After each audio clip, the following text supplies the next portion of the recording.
Greetings, everyone. Welcome to another episode of Lesotho's Investment Case podcast.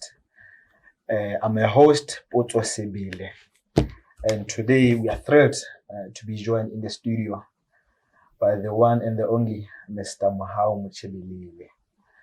Dr. Mohau is the managing director of Chaperone.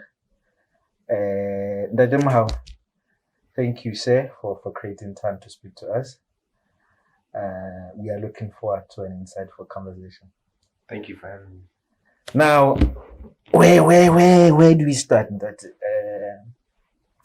we can go about this 1,000 ways, but for majority of the people, when they speak about Mohau Mochebelele, they speak about the story of Chaperone. Rightly so, because Chaperone is easily one of the exciting stories locally of an young Lesotho proving or demonstrating resilience, innovation, and zest. So, but before the Chaperone chapter, your current chapter now, I want us to rewind and take it back. Maybe let's start from 2010. Let's take it back to your days at uni, your uni days. So you were at the University of Pretoria. Just reflect on that chapter. Speak to us about when you got to uni. What were your expectations? What motivated you to select the program that you end up studying? And how that ultimately turned out undergrad, and I think you were there for honors too. Just reflect on that chapter. Yes. Okay. Well, thank you, and I'd like to send my warmest greetings to your viewers.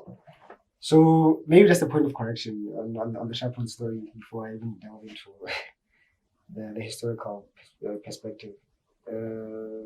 Well, Chaperone is a public company, so there's more than just Mohau. Mohau is actually just a small figment of the whole story. So going back to 2010, maybe I'll just take a step back, further back. When I was doing my IB, my neighbor, Mr. Barrett, was into investments. He's an accountant by training. And I remember I had a conundrum. I like the sciences, but not so much. At the same time, I was really, like any A student, the natural progression is to go into the sciences. Of course. However, there was just that thing that didn't click in the whole thing. I have nothing against sciences. I don't know how it came about, but we were chatting, and I just remember seeing graphs, and that stock exchange graphs, and he told me about a particular share that his dad bought him at the time. I think it must have been 5 pence or something, and it had grown to quite a bit, and he was still enjoying the dividends. I thought that was really interesting, and then he challenged me to start watching Bloomberg. So every day at home I'd watch Bloomberg, and obviously that piqued my interest. And then I started looking for courses as I was about to do my IB final exams. Then in University of Pretoria, UCT, and I think Stellenbosch, and then maybe EOFs had investment specific. So I didn't want to do the CA stream. I was really determined to get into investments. So UP was the best one, and also because of family ties, my family still felt like I should be closer to the rest of the family. I have family in Joburg as well, so UP made more sense. And then obviously I got into that. Also measured my investments with statistics. It was the most exciting time. Mhm. I also delved into some tutoring, and the first investment I ever made was buying Pan African Natural Resources. You remember that stock? I think they're called, yeah, Pan African Resources, something like that, or the penny stock. So I became a stats tutor, and I had this thing where I charge the students, then they give me money, and then I fund my portfolio. Mhm. So that's how I got into investments, like real practical experience. And the people at NetBank in private wealth at the time, I wasn't a private wealth client, but I think they liked the enthusiasm, because I actually took the whole train from Pretoria to the offices, Mhm. and I didn't even take walk-ins, but that lady was kind enough to see this kid who's very determined to open a private wealth client account. And I think I started off with $500. Mm. Eventually, that portfolio grew to 100 and something K. Then I divested and put it into Chaperone. But yeah, it's another investment. Yeah. So that sounds like from the get go, you were very clear and specific in terms of what you wanted to study and ultimately what you wanted to pursue as a profession. Great. Tell us now, fast forward to you completing the program at uni. What was next? What Okay. happened? Yeah. So while I was doing my fourth year of investments, I got a stint with a proprietary trading firm in Chicago. So they were starting off a remote, this working from home thing. I did it. Great job. We ahead of the kid. Yeah, when Bitcoin was still starting, So yeah, so I got that was my first ever job. I got fired for non-performance. So after a year, so that didn't go so well. But the one thing I learned from that was risk management. That risk is not something you avoid; it's something you manage. Not taking a risk is the biggest risk. Mhm. So you need to find a way to increase your tolerance for risk and increase your skills of managing risk. Then when that happens, you kind of develop a framework for managing your risk, and I think that's how I felt I could go into entrepreneurship. Mhm.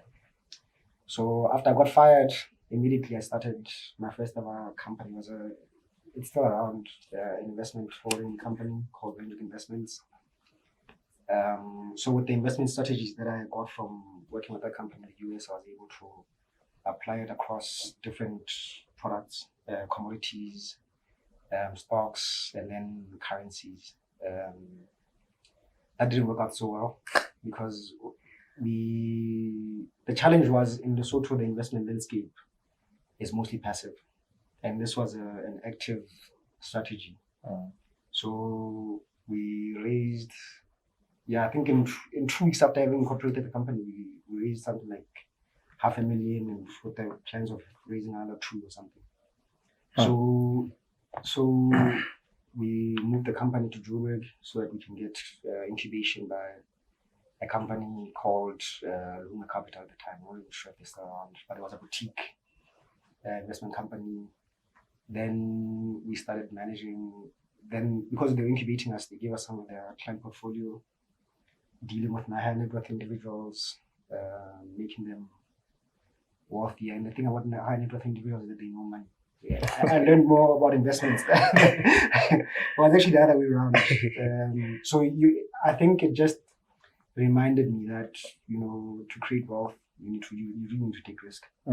And high net worth individuals understand this game of playing around with risk, and how to Amazing. So this show is about insights, and one of the insights we just shared now is for any type of investment, risk is inherent in there. So what you are trying to do is not to avoid taking risk. As Benjamin Graham said, the essence of investing is to manage risk, and the returns will come. Yeah, correct. Now, there's a couple of things to pick up on the story there. So you start a business, and this venture, this is 2014, 2014 years. and then you were able to raise $500,000, you say. Yeah, just for start, yeah, that was like seeding of the business. That's interesting. Yeah. Because that's gonna fold into my next question, because I want us to talk broadly about fundraising and how you did it. But before we get there, so this is now after you've started this investment program, specializing in investment, and then you had a go, both as an employee and then as an entrepreneur, in the sphere of investment. How did it? I wanted to link to what Chaperone is, or how Chaperone came about, because that sounds like your path was clear, and you were getting inspiration from your typical Wall Street. The Chaperone story is a bit different. How does that come about? How do we find ourselves here? Yeah, so for me, once I got into wealth management, I just didn't get that fulfillment that I thought I was going to get, to be honest. Mainly because, I don't know, it just felt like, you're buying and selling, and there was never really something. I didn't feel like I was building anything. So I always make an example. I've always been, I'd like to think I've always been a builder. For instance, as a kid, when I used to play FIFA, even at 2 a.m. in the morning, I used to take a football club like Swansea or Exeter City, going from a Coca-Cola Division 2, team to a Premier League winning team. So I've always liked, starting things from. So I never really got that kind of thing. That was the first one. Two, I don't know. I've always liked impact, in the sense that telling a wealthy person that you've made them an extra $500,000 never really, it never really had that thing. But then during that time, I also got involved in consulting gigs, helping, so being subcontracted to do financial models for big projects. Like I think the Mpumalanga Tourism and Parks Association wanted to do like a God's Window, that popular spot. They wanted to have a hotel. They wanted to have a cable, same as what's it called, the cable car in Cape Town at Table Mountain. Wanted to have a similar thing. So some of the consultants, a leading consulting company, the civil engineering company, had done the models, but it didn't quite work out. And then I just remember the fact that you can tell stories by how you structure a pitch to an investor. So in this case, the investor was the government, right? So this is a product that had failed, and then we were able to tweak the numbers to make it fundable. So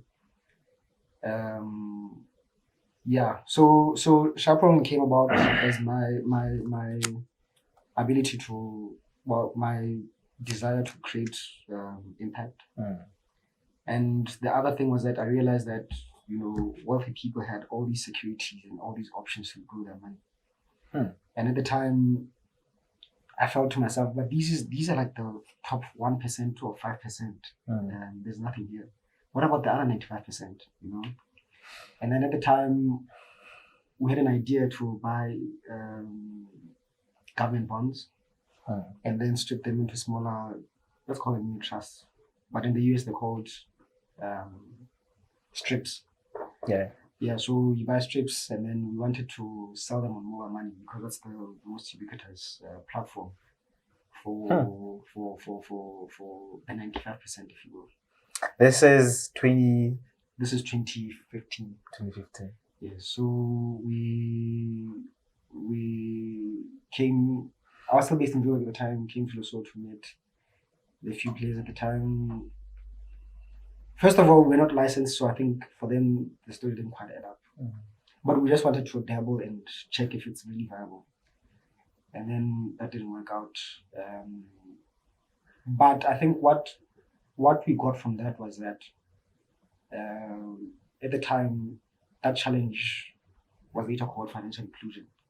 But I just knew that it doesn't make sense that rich people are going to be able to keep making more money and then at the exclusion of everyone else. There's nothing wrong with that, but it was just that no one was really focusing on the 95%, if you will. Yeah. And some of these things are really basic. So with this, I'm starting to get the link and that bridge that you went from managing securities and trying to profit from them to now giving birth to Chaperone. But before we get into the story of Chaperone, I wanted to double click on two important words you said there. One, you said fulfillment, and you couple that with impact. I think that's very powerful because our viewers are very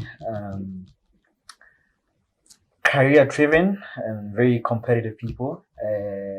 Why is it so important for an entrepreneur, for a corporate person to have those two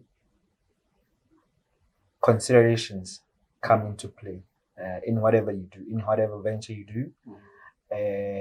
Why for you felt if you were to the next step, the next project you had to invest your time and attention into, had to fulfill those two things: fulfill you, as well as have an impact greater than generating. Yeah, I think it comes down to everyone has their own set of values, but I strongly believe that human beings are innately social beings. My sense of being is always going to be around service, right? In the sense that, for instance, people get a kick out of doing really nice things for their loved ones. That's service, right? That's within your microcosm. And then if you really wanted to take it a step further, it's about serving people outside of your microcosm, and even that in itself is quite a fulfilling aspect. So because business is so hard, if your why is not strong enough, you're going to run out of fuel. That's the first one. And then secondly, people will always buy into why things are done, right? So because everyone is innately looking for something that moves the needle, even if you're not socially aware of it or innately aware of it, I'll buy into something most likely because I feel like it resonates with my values and everything else. So for me, it comes from service, and the impact obviously comes from that sense of wanting to serve. To repeat myself, I mean, business is very difficult. It's a very hard way to make a living. There are far easier ways to earn a living. But if it's a calling, it's a calling, and make it worth your while, and make sure that even if you don't realize the vision, you're able to pass on the baton to the next person who's also inherently shares those kinds of values, Yeah. Given this backdrop, it makes sense to me now why we have Chaperone now, because from outside looking in, I could really connect the dots and see why it's something. It's also a story of revolutionizing one of the critical economic sectors, the financial services, and the story of including the rest of the population in this system. But for anyone that has been living under a rock, just remind our viewers what Chaperone is and what you are venturing into, what challenge are you solving, and we are now three years old. Yeah. How has that journey been? The challenges you faced and some of the winnings you have achieved. Yeah, thanks. So Chaperone is a financial technology company, fintech for short. So we are tackling the challenge of financial exclusion. Everyone is. We're not the only ones who are doing that. But I think like most things in life, everyone has their own system or framework of doing it. So our framework is predominantly business to business. So we work with corporates in trying to help them better serve their customers, while also enable them to tackle financial exclusion. So for instance, an insurance company exists to provide financial services, but they're thoroughly aware of financial exclusion, and sometimes it's not within their mandate per se, because even they have primary mandates and then secondary mandates. So you find that secondary mandates would require implementation partners. So we come in as an implementation partner, and we do tailor-made solutions, to help them. I think ordinarily what has happened in Lesotho, as we later realize, is that all these corporates are forced to, fall into the fold and say, provider X is providing this service. See how you fit in there as a client, But now you realize when you become a consultant, you provide a solution, as we do at Chaperone. There are a lot more pressing things that these companies need to fulfill, and that's why we come in. And it's like I always say, once you've tailored a suit before, you can never go back. And that has been very exciting for us, in the sense that they even get excited in the sense that they're realizing that actually some of the other aspirations that they had can now be realized, in the sense that they have an implementation partner who's going to start on a clean slate, open canvas, and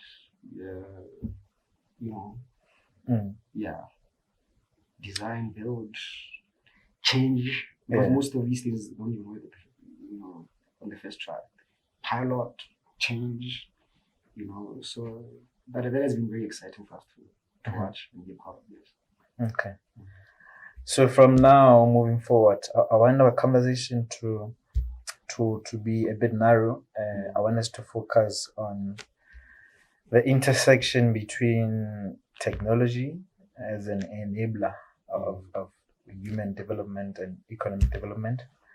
I want us to focus on fundraising for SMEs particularly, and I want us to link that particularly to looking beyond the borders for fund. I want us to talk about scale and impact, and lastly, I want us to talk about the story for investment. Now, let's start with technology. What is the significance of technology in Chaperone's story? And do you think technology has a role, or what role has technology played in moving Chaperone from A to B, and in terms of fitting in the ecosystem and enabling you to achieve what you set out to achieve? So I would like to answer it differently in how it fits into the whole. First of all, starting from Chaperone and then our partners, because there are synergies there in having a fintech partner. I'll explain it this way. So let me take a step back. When I was in my master's, I was doing it on banking profitability. And the one thing that banks have always had was they're very profitable businesses for the most part because you put in the least amount of equity. And then yeah. So, and it's regulated, it's protected and whatnot. But so the one thing that I realized when I was doing my thesis, especially on emerging markets, was that banks that had enough equity, more equity, were more profitable. Banks that had in the form of capital adequacy and whatnot. But there was one thing I couldn't explain in my thing, and I later found out it had to do with the use of technology, right? And that's what I'm doing my PhD on. So then I started to focus more on how technology, as in like most things in life, technology just makes life simpler. It gives you leverage and all these things. So then I realized that, for instance, banks that are starting to really digitize, you can set up a bank at a fraction of the cost, both from a capex standpoint and a capital expenditure standpoint and operating expenditure standpoint.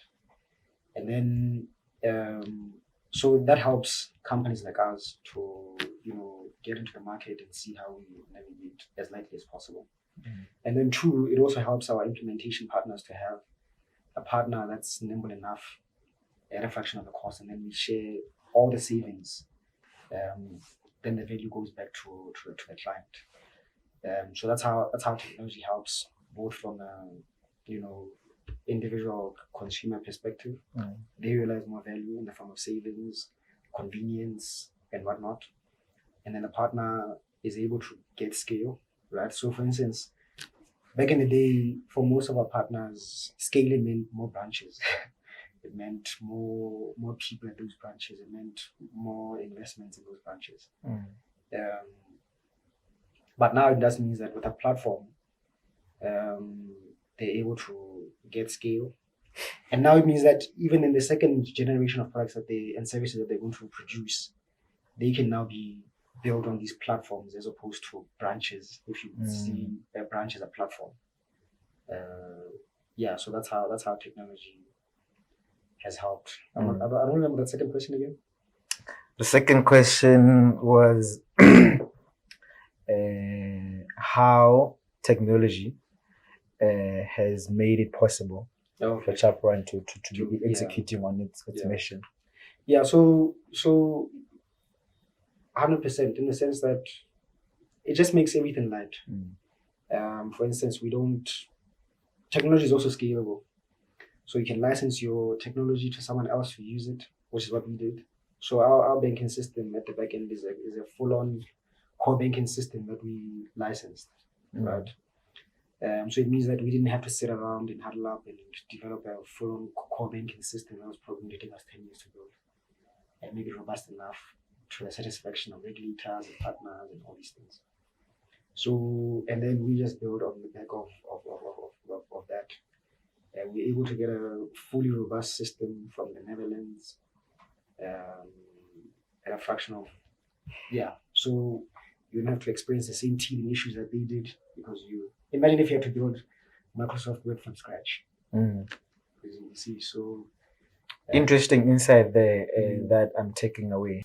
Earlier you said you are able to exist and deliver on what you set out to deliver, not because you are competing necessarily with the existing players, the incumbents, but you are plugging the holes and improving and growing the synergies throughout the ecosystem. Correct, yes. How important is that for anyone who wants to venture into business and they sit down and look from a perspective of this sector is so competitive and all they see is competitors? How important is that mind shift to think about how can I be part of this ecosystem as opposed to how can I compete with this existing players? I think first things first.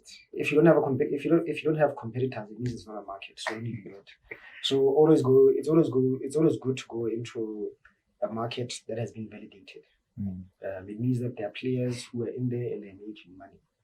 So you know that if you find your own seat in that market, then you're also going to make money, right? That's the first one. So competition is good.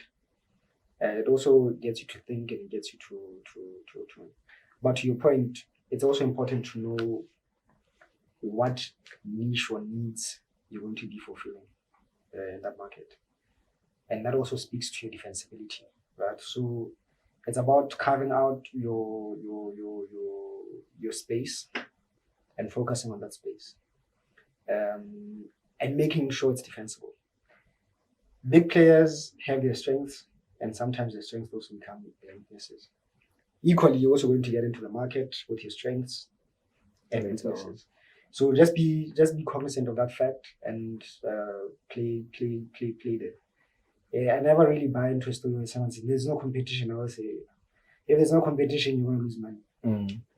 Competition, to repeat myself, validates your business case. Yeah. So the point here is find your strengths, make sure they're defensible.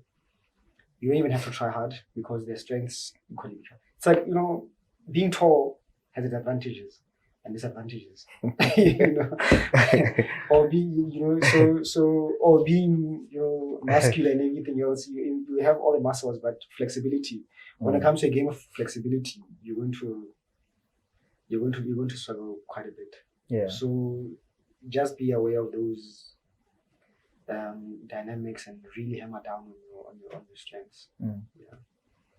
Fantastic. So the average response, if you go to Kingsway, you asked an average investor or entrepreneur, their primary challenge, they would say, it's access to capital. They want money to pursue their ideas and put them into reality. I want us to now shift to fundraising, capital raising. And then I want us to tackle it this way. Was there a significant need to raise capital to put Chaperone idea into practice? And how did you go about your fundraising? And I want you to broaden it out to what we are now seeing, obviously through hindsight, that you went through SIT capital raising, and I think I saw a headline recently that you are raising for SIT A. I want us to take it step by step, right? So a typical SME player locally, what do you say fundraising or capital raising means to them? Okay, so I'll firstly answer it this way, in the sense that the thing about money is that money comes when you added value. If you want to get money from a customer, you need to give value first. And for someone to sit on their laurels and say, I'm not going to start until I get money, you can rest assured it's not going to come. That's the first one. So keep building with the little that you have. And money knows value. So keep building, keep creating value, and then it will come. It's actually not the other way around. And I actually get very shocked when people think that I can't execute on this idea because I don't have money. There is money. It's not easy to come by, but the surefire way of not raising money is to wait for it. is to wait to get money to execute on your idea. That's powerful. Yeah. So start. Big things start small. I always say, if you think of an idea, it's just literally electrons in your head bouncing back and forth, and then you start executing on it. Maybe you write it down in the form of a business plan. Then you put it out of your mind, and it's now on software, right? Then on your plan, you start to make it tangible. You start doing things and whatever. Then it starts being tangible for other people to see it. Because as long as it's still in your head, no one can see it. I mean, they may have a tinge of an idea of what it could be, but the more you manifest it into reality, the more it becomes obvious. Right? So that's very important. And then, sorry, I digressed. I missed the. Okay. The important thing here is for our viewers that it's actually the other way. So you shouldn't be sitting on your hands and saying, I have an idea, but I need money to execute it. As he put it, money knows value, and you find value where there's value. So where you are, what you're doing, whatever it is, make sure it has an underlying value, and money will follow you. Correct. Yes. And then secondly, as to whether or not we needed to raise capital right off the bat, the answer is yes and no. The best kind of money, the best kind of fundraising you can do is get money from the customer. Then you get to retain as much equity as possible and whatnot. That's the first one. But secondly, you also find that in some sort of businesses, as it were in our case, the scale is pretty much predetermined even before you start. I only have 15 million lying around.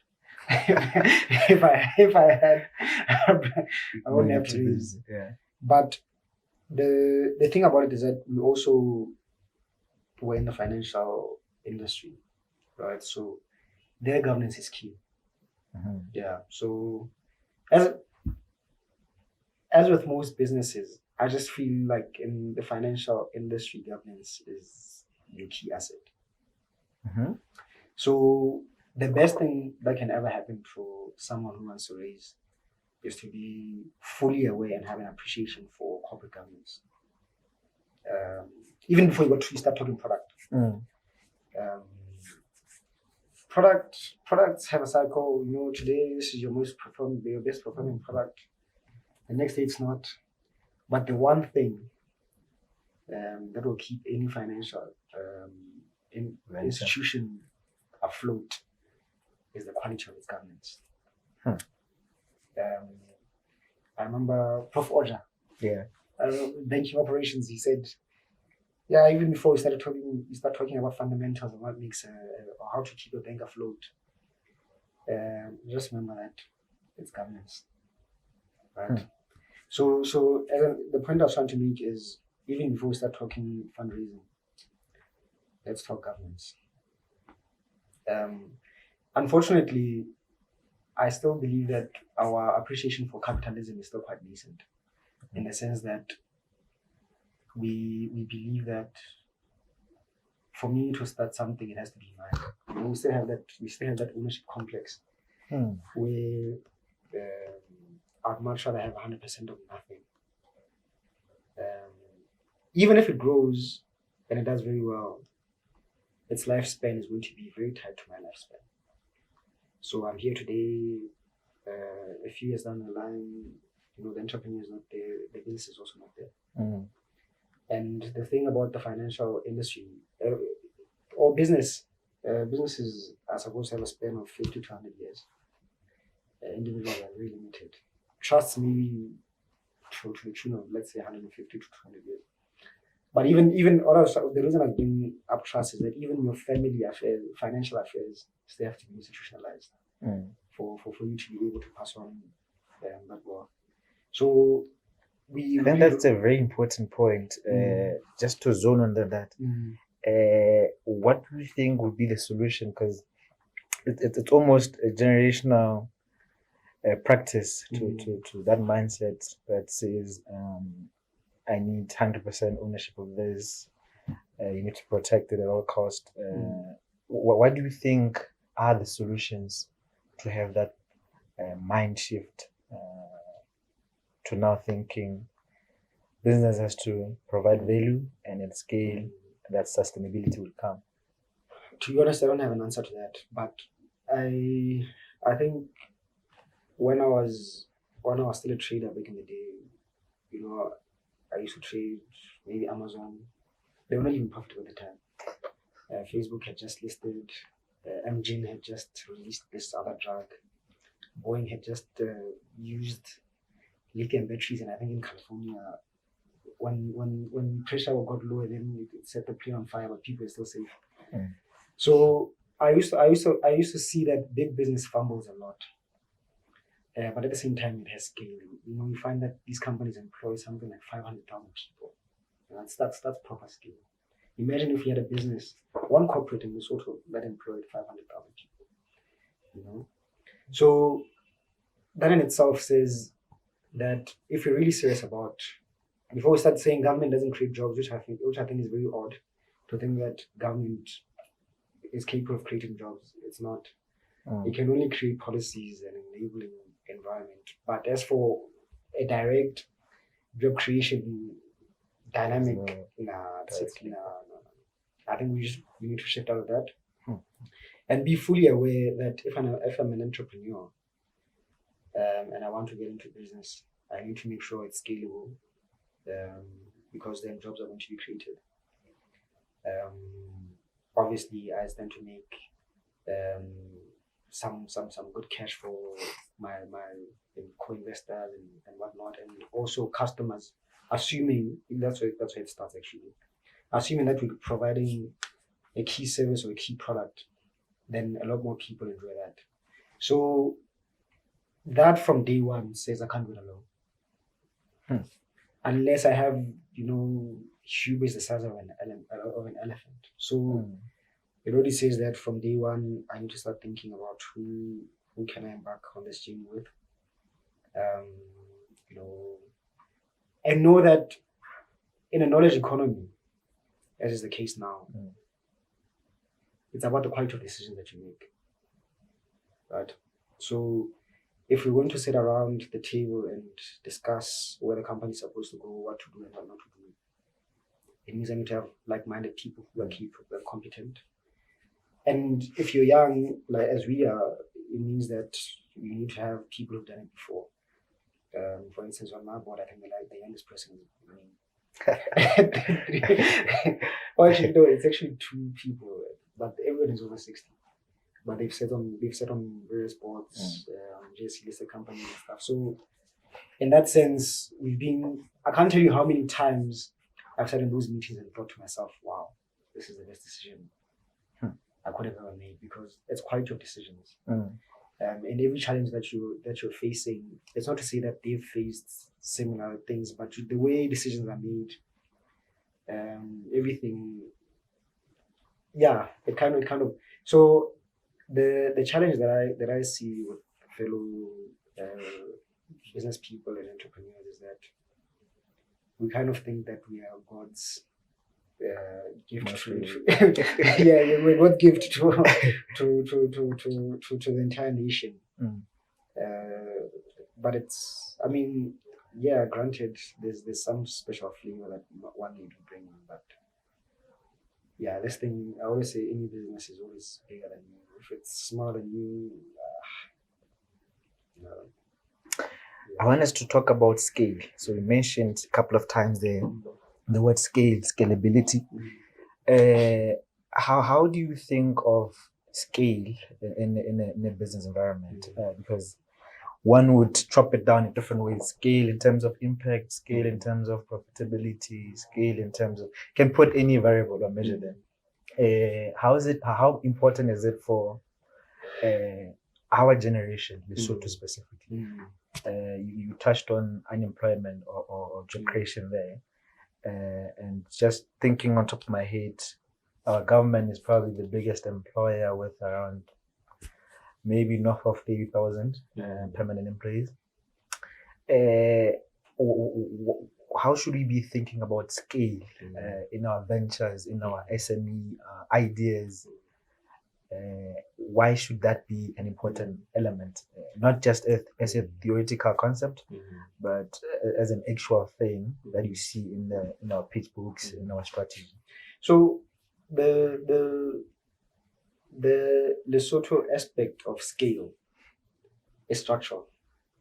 I'll explain what I mean. Structural in the sense that we are, even in our region, GDP per capita with the lowest. I always say Botswana 6 times. By empowering Botswana 6 times out of Lesotho, South Africa 5.5, Swaziland 2 point something, Namibia 3 or 4. So it means that for us to even catch up with everyone, that buying power is not going to be local. That's the first thing. So on a unit basis, we're already at the bottom. That's the first one. 2, even on a headcount perspective, 2 million is not a very intense market. That's the second one. And then what I find very odd is that when you interact with other entrepreneurs in other countries, when they start their businesses, they're already thinking across borders. Lesotho is where someone will be like, yeah, I want to do this, and Lesotho not a chill. I'm just like, relative to what, Because I feel like this is where I believe, this as well as I do. Even when you go to SA, Lesotho are going to use top students. So we do have the intellect. We also work hard. We have the work ethic. But for some reason, we self-impose these limiting beliefs on ourselves. And I always say you can never outperform your limits. And unfortunately, the limits that you have are the ones that you create yourself. So that's the thing about it. So Lesotho, for us to grow our economy, it's not government, I keep saying, it's us. If I'm going to be producing, I don't know, anything, I need to think about how to get it. How do I get it to Zimbabwe? How do I get it to Morocco? Because business is there. Lesotho is here. The Sun is here. Standard Bank is here. Vodacom is here. When they started those things, they started thinking, my market is my local domicile, my domestic market, and even countries, or even further. So, for some reason, Basotho are the only people who start businesses to service their own domestic market, which is still small, by the way. Yeah. If you think about it. So we have to repeat myself, we have the mental capacity to grasp concepts, to make good quality decisions, same as everyone else. And I'll even dare say we're world class. And also our work ethic, for those who work hard, I think we're quite comparable to everyone else. The only unfortunate thing that we have is we put these limiting beliefs on ourselves. And I always say, what you believe about yourself, you're always right. If you believe you can't do something, you're right. If you believe you can do it, you're right. So that's where it starts. That's the only missing link in this whole thing. That's very powerful. Let's contextualize that and bring it to Chaperone. Okay. And see where you have practically demonstrated what you just said, that the self-imposed restrictions and limits are exactly that, self-imposed. You have managed, obviously through your team at Chaperone there, to border out. You ventured into SA, Botswana, and you complete the cycle. But there's also the element of partnership and visibility to the outside world. How have Chaperone managed that journey and that aspect of reaching outside borders of Lesotho? Yeah, it's a local story, headquartered in Lesotho, but there's so much activity that Chaperone has achieved outside. How has that come about? So it goes back to good quality decisions, like I was saying. I think even before we set out, we had a few people who the first cohort of investors we had. I think it was 5. Some of them were directors of the Reserve Bank and blah blah blah. So they had context about what makes a financial institution. So financial services is a game scale from day one. So they used to say, so this is a very small market. I was like, no, you don't understand, I'm like, yeah, no, it's a small market. You need to think about this and that. I was like, what are you talking about? Is making this much. Starbank is making this much. But in the investment space, what our corporates are making here is still project change to what proper. Let's say, for instance, if you want the IFC to invest in Chaperone, you can't tell them you want to start here and here. Yeah. So they're looking for scale. And then it's also about defensibility, right? So if you're going to get into a market, you're competing with people who have multinational presence, and sometimes you lose the battle because you're not aware of things that are happening around you, right? So you could be doing this and not knowing that in South Africa something is happening, and then by default it gets into the short. And if you don't have alliances and all these things that are beyond our borders, you may just lose big time. So so it goes back to the advice that we had both internally through our governance structures, and then we were fortunate enough to get real world-class people and consultants who were advising us to tell us even the World Bank itself is helping us with consultancy and everything. So it's they really get us to think about a lot of things, sometimes you even think you don't even know what you're doing, because when these guys come with their expertise and everything else, they literally break it down into pieces and you build it up and it starts to crystallize a bit more. Yeah, I think that's so important, and I want you to focus on that a bit, because what many of us see as features on platforms like Symbolist Africa Summit, on features from companies creating change, all those international features and everything. Okay, this is nice news, but I want us to speak about how do we even get to be featured in there, and you are really touching on that you have this consultants from World Bank institutions that do the background work. So this is an outcome, but what goes into that? Into pushing that internalization and thinking beyond Lesotho borders. When we started out, one of our shareholders who invested, he was based in Canada. So I remember the first thing he ever said to me was, you're going to have to think about getting subject matter experts in the company if this thing is to become anything. So he was also raising capital himself for his business, and he's doing very well in his global in a very short space of time. And he was giving me these hacks about good quality decisions. I keep making reference to that, and getting these consultants that work with incubators and accelerators and whatnot. So he put us in touch with the very first one that we worked with. It was called Mochebelele. So they're based in Texas. I don't know if they're still around, but they helped us rethink everything. Like I was saying earlier off record when you're talking about storytelling, that when the business is starting, people are buying into the story, not the fundamentals. You're going to be running losses and it's going to be painful. Yeah. But your partners are buying into the story of what you can give them. Your customers are buying into the story of what the service you can give them. Your investors are buying into the story of, So they take all these various aspects and then storytelling, and make sure that everything ties up. And then from that, then we started getting partnerships with Amazon, So Amazon will refer you to someone else, and then these guys will refer you to someone else. So it's a network, So,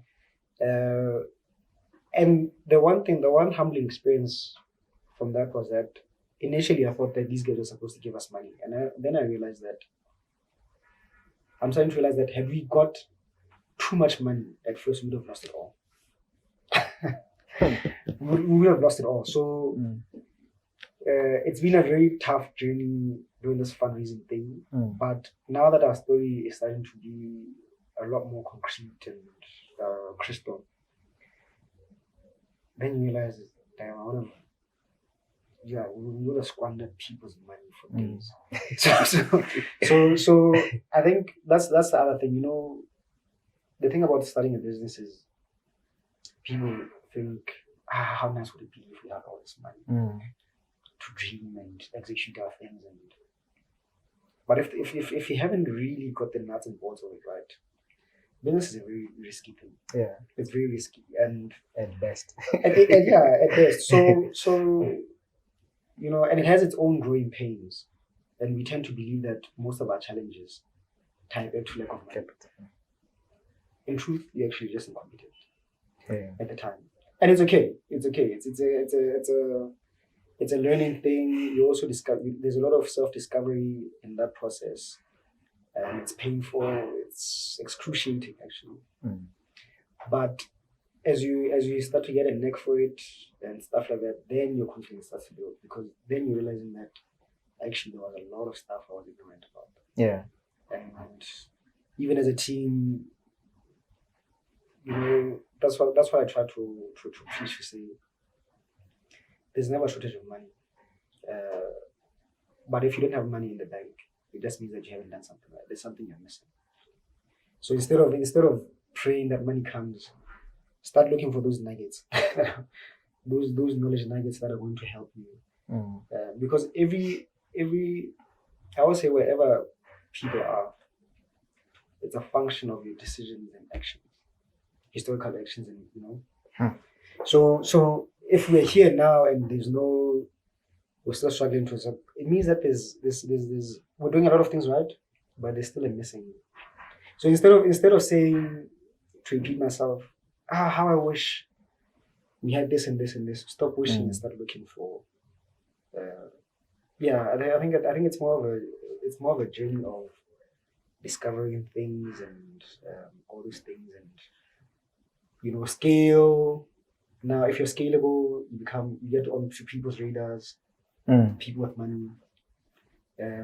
If you have knowledge and expertise of people who are helping the business and making good quality decisions, everything is interconnected. And the way to get into that is, I believe in 6 degrees. I'm circling back into answering the question succinctly. The way to meeting anyone you want, I believe in 6 degrees of separation. I actually think it's 3. But anyway, just owing to the kind of interconnectedness that we have now. Yeah. My first ever job, I got it through LinkedIn. And I've always believed in the power of LinkedIn as far back as 2012. So I've always been very active.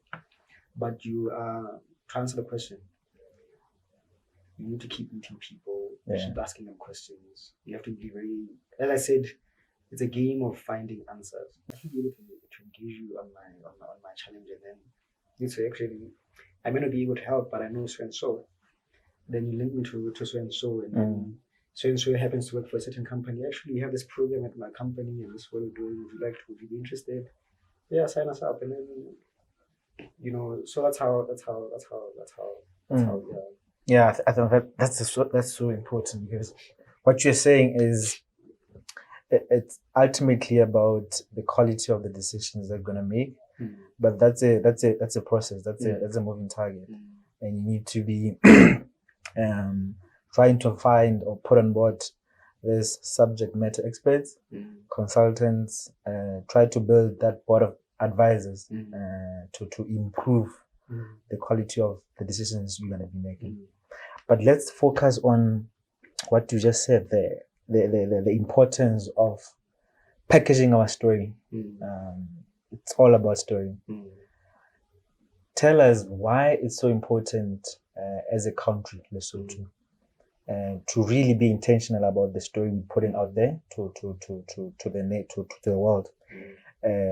Because on an average Thursday, when the major newspapers put out the headlines, it's about someone has squandered this much, someone has murdered the other person.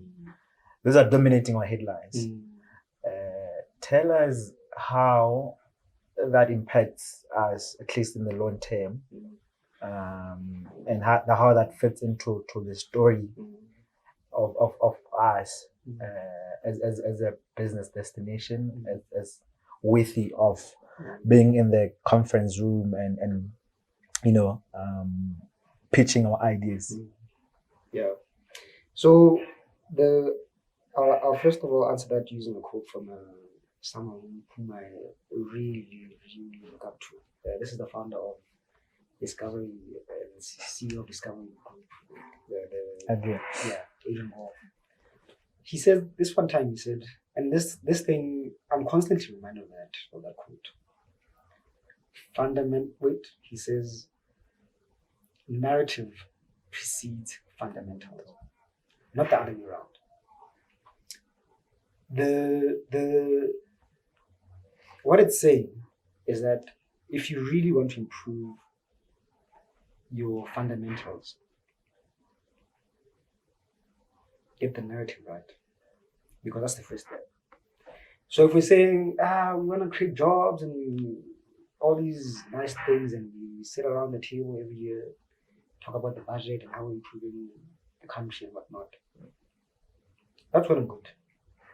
But there's the crown jewel that we're missing is the narrative. So the newspapers, they want to sell, and they're looking at the next story, hit. But in essence, what they're not realizing is that every week when bad news comes out, now they put the news is put on the internet. An investor in let me see something about Lesotho. Maybe they're just Googling something simple. Chaperone Lesotho, as is usually the case. Chaperone, and then someone killed someone. So not to say people pay attention on a direct basis as such, but if there's never really good news coming out about Lesotho, then it's never. And we're competing with other countries, right? Everyone is putting their best foot forward.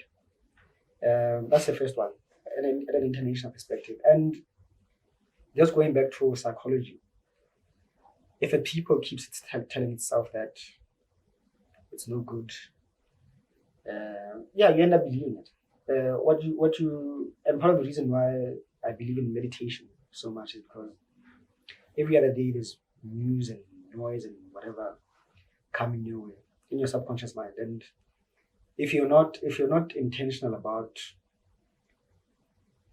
counteracting such noise, and telling yourself a good story about your country, your continent, and everything else, you're never going to be an optimist. And that's why I don't even watch the news. I always say if it's really news, it will find its way to you. I don't have to watch TV to know that something is news. I mean, the same thing about those rich guys who went. I don't have to watch the news to see that. It just found its way to me, right? But I don't have to be glued to my screen. So, but at the same time, I still consume news, but I'm very careful. Everyone else, and I realize that people are very pessimistic. If you talk about Lesotho, even Basotho are pessimistic about Lesotho. I want to start a business in Lesotho. Lesotho, starting a business in Lesotho. even Basotho are not. So if you're not even confident about your own country, who's going to be, so we need to be both for ourselves internally and externally. I dare say we need to curate our content as far as news goes, and make sure that we're intentional about making sure that the headlines are actually good news than negative. And that's incredibly profound, because what we are saying there is, all these things we are trying to aim at increasing employment, increasing our GDP, increasing your profits as a business owner. These are all after facts. Right? We need to be focusing on getting our story right and packaging it and selling it. And that's so important. Let's just turn it down a bit, and in closing, I'm gonna go through a couple of general questions for the podcast. The first one is, what would be your 2 minutes pitch about Lesotho? So you meet someone who doesn't know Lesotho is a country, and then what do you say to that person as an investor? Just under a minute or two. So my first thing would be, Lesotho has proven to be resilient. We've lost most countries have lost decades owing to their own issues, and equally Lesotho has lost a good 1 or 2 decades in terms of progression. But even then, we're still afloat. So for me, it means that there's robustness and resilience.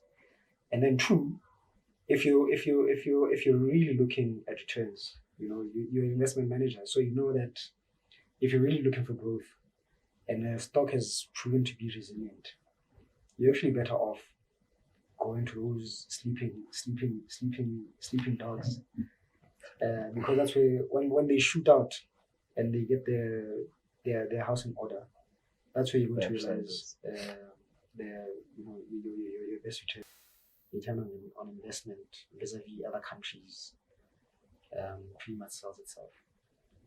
Going back to the story, the importance of story and telling. These are all nice things that we should be focusing and putting out there for the world to see about Lesotho. What are you listening to or reading currently? I'm reading a lot of PhD papers.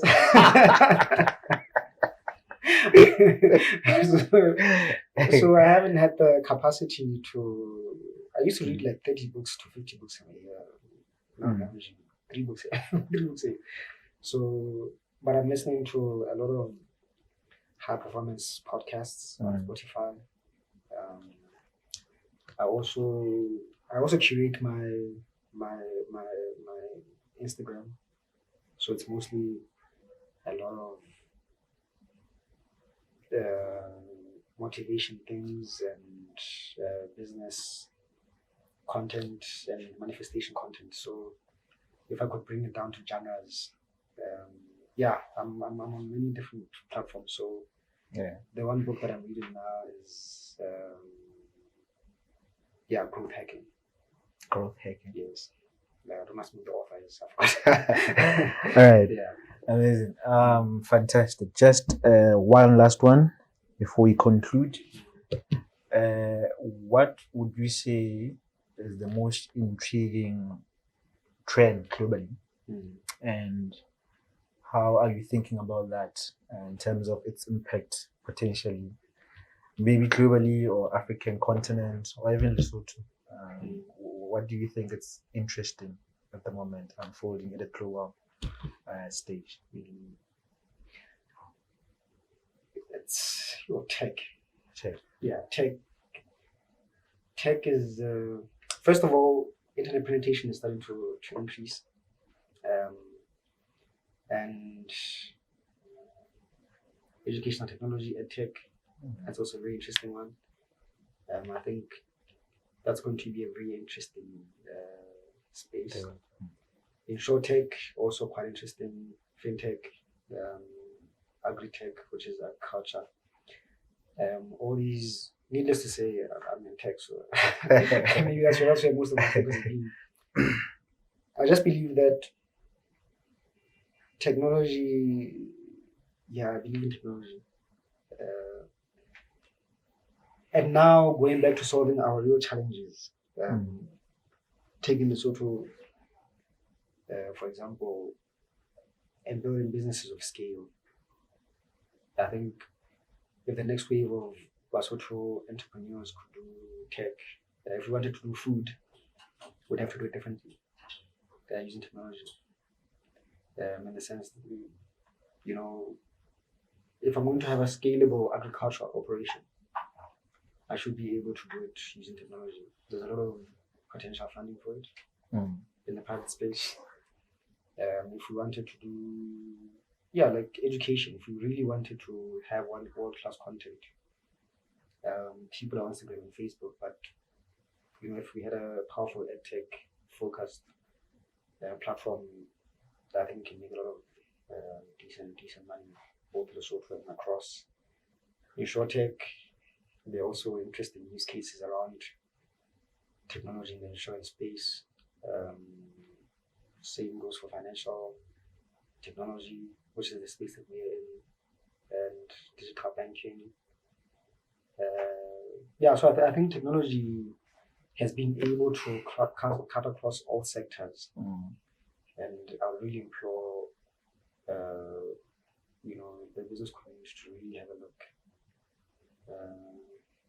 into all these technology use cases. I think that's a fantastic note to end this episode on, because what Mohau is saying here is you need to be looking at the disruptions of technology across all industries. No industry is going to be spared. And if you are not disrupting, you are being disrupted. This has been fantastic. This has truly been crisp and clinic. A lot to digest on, a lot of insights you shared with us today. We thank you for making time. To our viewers, until the next episode, cheers everyone. Bye.